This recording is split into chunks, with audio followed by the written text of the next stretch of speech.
السلام عليكم ورحمة الله وبركاته. اللهم صل وسلم وزد وبارك على سيدنا محمد وعلى آله وصحبه أجمعين. عاملين ايه يا حبايب قلبي؟ يا رب تكونوا بخير وبأحسن حال.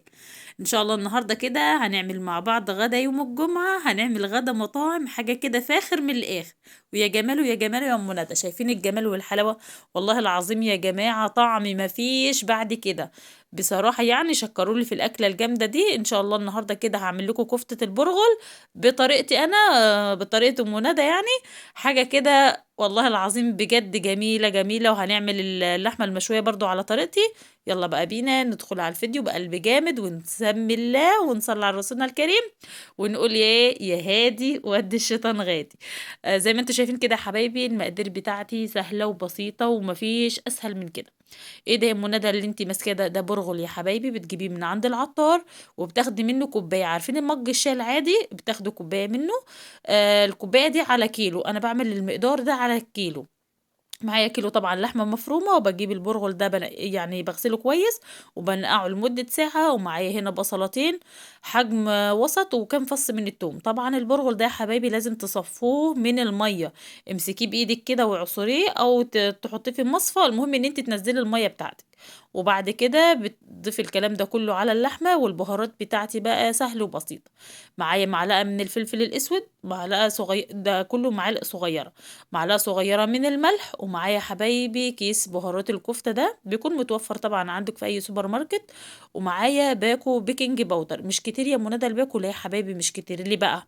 علشان خاطر البرغل بتاعي ما يكونش مكتم كده في الكفتة وتحس ان انت بتاكلي في حاجة مكتومة. لا، انا عايزاكي تاكلي حاجة كده يعني تكون تحت بقك، حاجة كده يا جمال جوسي كده وطعمة كده، مفيش ايه احسن من كده.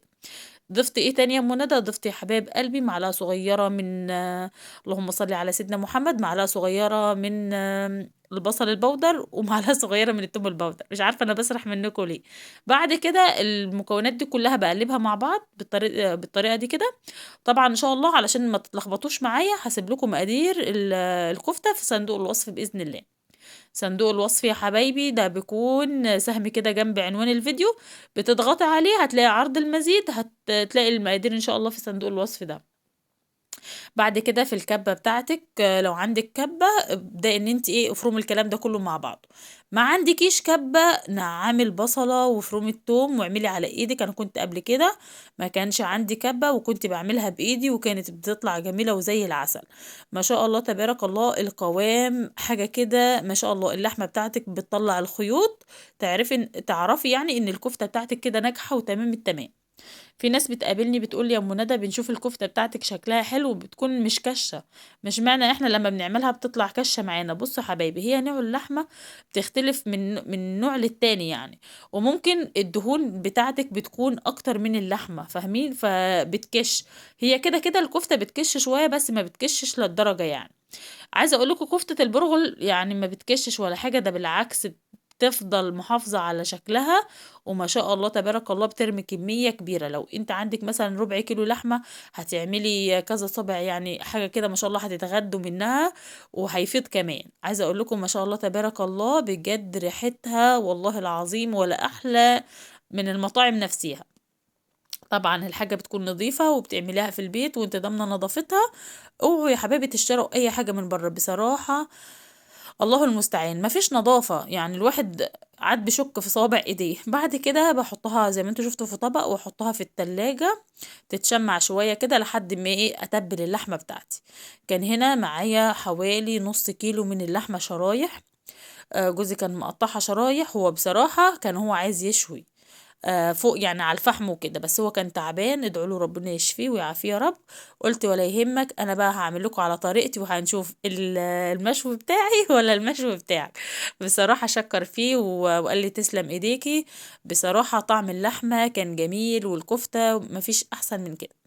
اتمنى ان انتوا تجربوا طريقتي وان شاء الله هتعجبكم. يلا بقى ابطل رغي كده واقول لكم المقادير.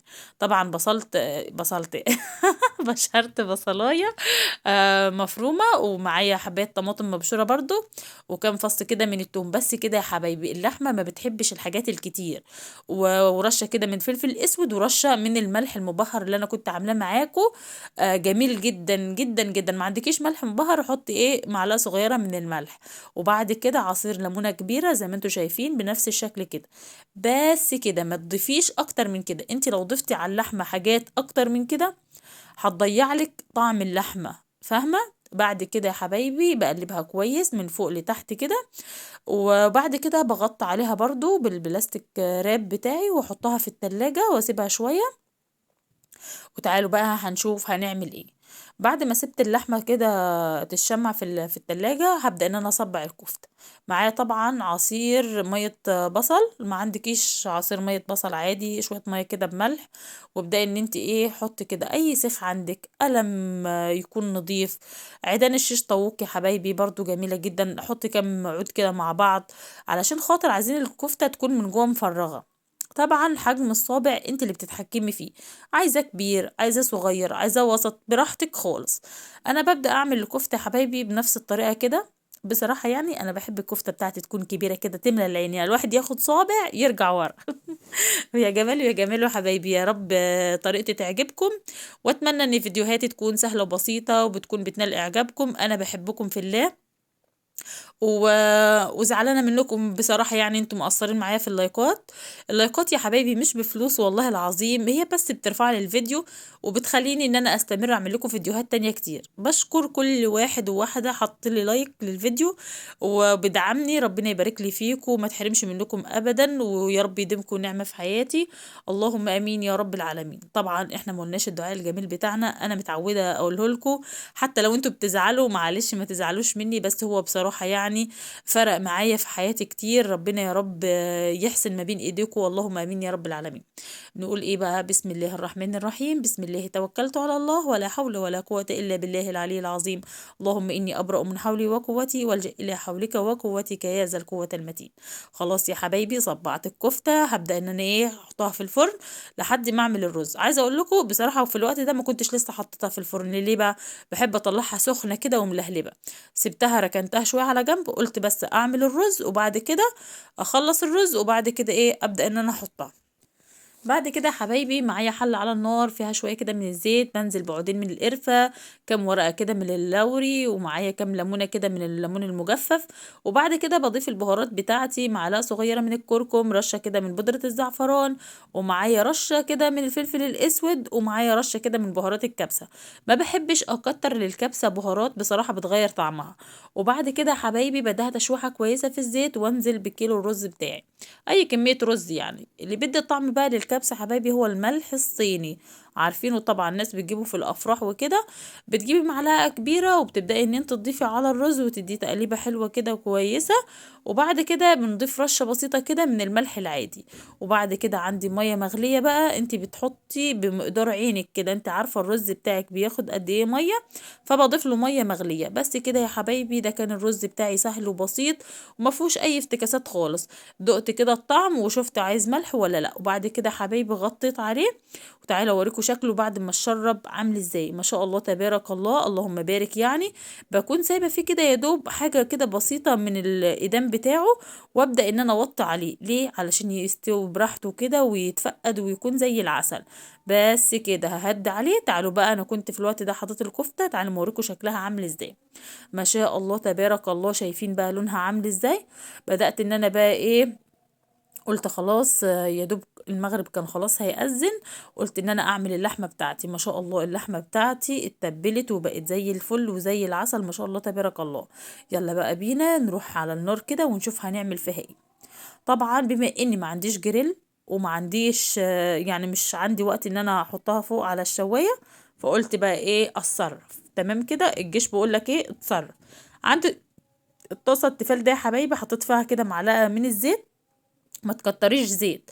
وبعد كده هننزل باللحمه، يا تاخد صدمه كده، وابدأي ان انت بعد لما تاخد لون ابدأي اقلبيها على الوش التاني. بس كده سهله وبسيطه، وما بتاخدش وقت ولا تعملي دخانه ولا تبهدلي الدنيا. والله العظيم طعمها بجد خطير، جربوها بس على طريقتي والله هتدعولي.